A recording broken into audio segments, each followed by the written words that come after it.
बिहार में महारैली के साथ ही महागठबंधन ने भी 2024 लोकसभा चुनाव का शंखनाद कर दिया। इसके साथ ही उसके निशाने पर बीजेपी रही। मुख्यमंत्री नीतीश कुमार और उप मुख्यमंत्री तेजस्वी यादव के साथ ही आरजेडी सुप्रीमो लालू प्रसाद यादव ने भी लोगों को संबोधित किया। लेकिन कहा जाता है कि विपक्ष को एकजुट करना मतलब तराजू पर मेंढक तौलने के समान है और यही चुनौती महागठबंधन के नेताओं के सामने है। खासकर नीतीश कुमार और तेजस्वी यादव के लिए ये एक बड़ी चुनौती है। तेजस्वी यादव तो आरजेडी के अंदरूनी विरोधियों से भी परेशान है।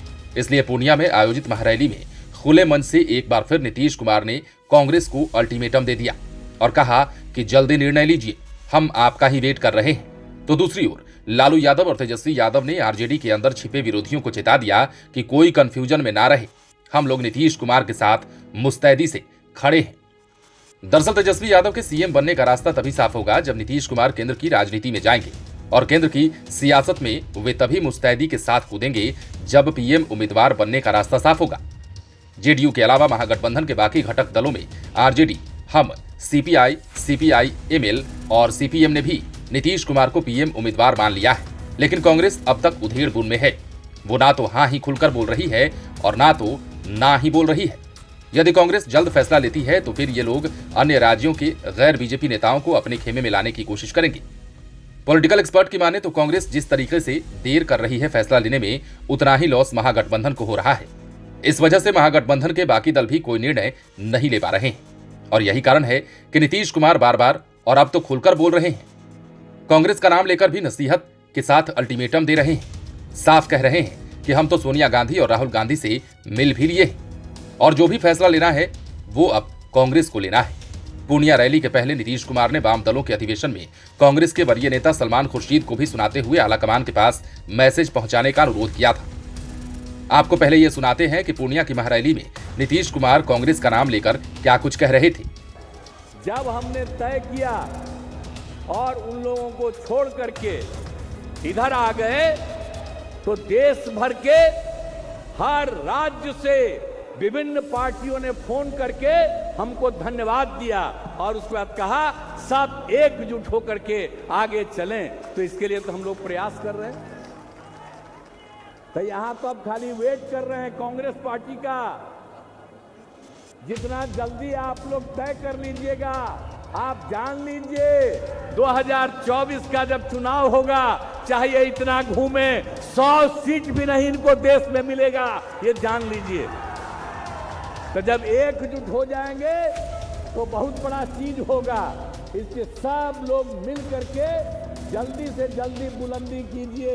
हम लोग तो उसी का इंतजार कर रहे हैं। अगर बुलंदी नहीं कीजिएगा, अगर नहीं बुलंदी करिएगा तब फायदा किसको होगा, सोच लीजिए।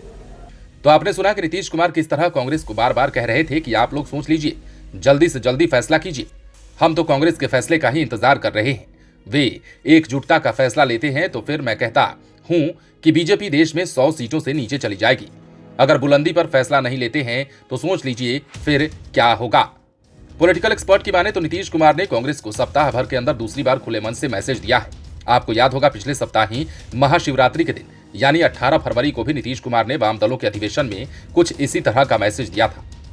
तब उस मंच पर सामने में उप मुख्यमंत्री तेजस्वी यादव, माले के महासचिव दीपांकर भट्टाचार्य के अलावा विशेष रूप से कांग्रेस के दिग्गज नेता और पूर्व विदेश मंत्री सलमान खुर्शीद भी मौजूद थे। आपको सुनाते हैं कि वाम दलों के महाधिवेशन में नीतीश कुमार कांग्रेस को क्या बोल रहे थे। हम तो कांग्रेस के नेता लोगों से भी सब कही दिए, अभी तो बहुत अच्छा यात्रा हो गया, तो यात्रा तो बहुत अच्छा हो गया, लेकिन अब इसके आगे थोड़ा सोच लीजिए। हम तो उसी के लिए इंतजार कर रहे हैं।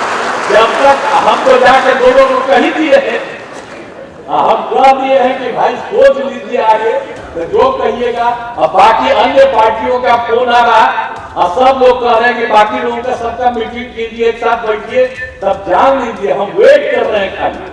अब आप लोग जितना जल्दी, हम इसीलिए हम वेट कर रहे हैं। तो बाकी और पार्टियां थी, बहुत सारी पार्टियां एकजुट होने के लिए तैयार बैठी हुई है। लेकिन अब आप सोचिए, हम तो चाहते हैं कि भाई अधिक से अधिक लोग एकजुट हो जाए। तो आज आप आए हुए हैं, तो आप ही के माध्यम से आपके पार्टी के नेतृत्व को हम अनुरोध करेंगे कि कि जल्दी से जल्दी फैसला करिए और हम लोगों को बुला करके बात कर लीजिए कि कहां कहां और किनके साथ एकजुट होकर के अगला चुनाव लड़ना है। ये जिस दिन फैसला कर लीजिएगा और उसी दिन हम सब लोग एकजुट हो जाएंगे, हम मिल करके लड़ेंगे, तब जान लीजिए आप अच्छी तरह से मुक्ति हो जाएगी। और अगर आप लोग ठीक से सोच करके चलिएगा, जो हम कह रहे हैं शुरू से, हम इंतजार कर रहे हैं।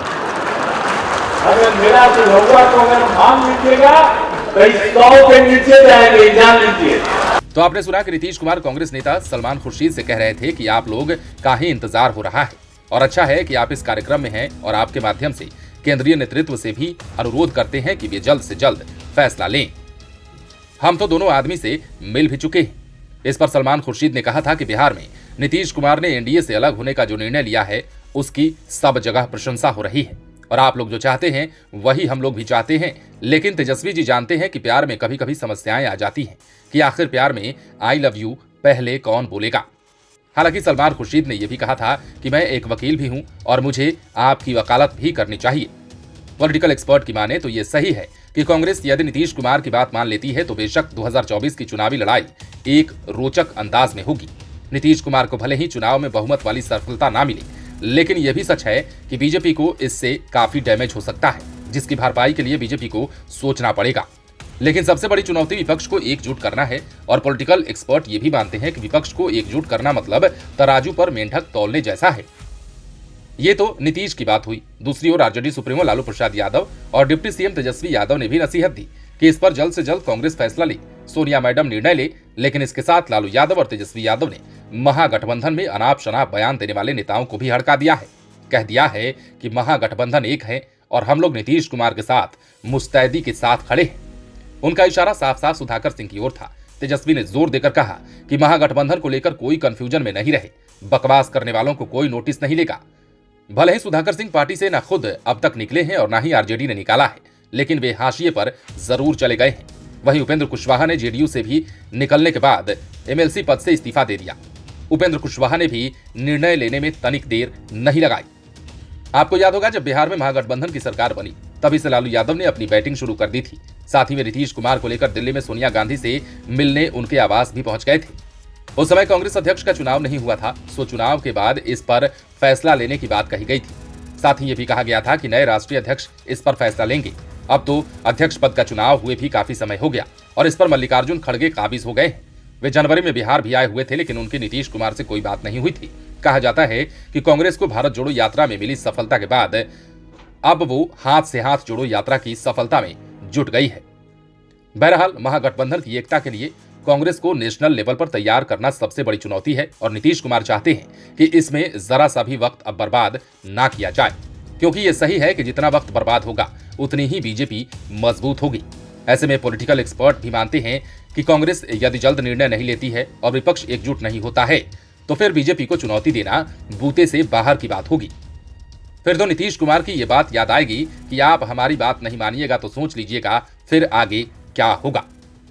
लाइव स्टेज के लिए पटना से राजेश ठाकुर की स्पेशल रिपोर्ट।